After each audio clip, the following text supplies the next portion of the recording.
Ayan, nagbabaklas na kami ng sahig na plywood. MDF pala to. Ayan.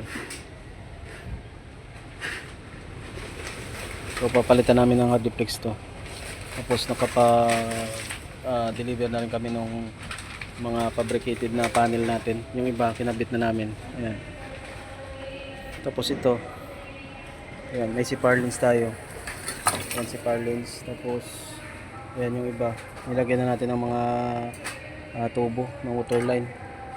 Tsaka yung sa mga lababo.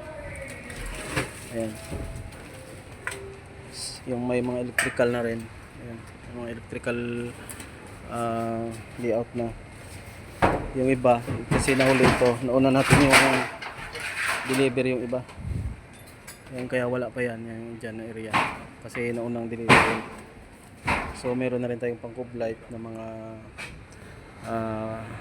gagamitin. Yan, yung dalawa na yan para sa cube light yan. Okay.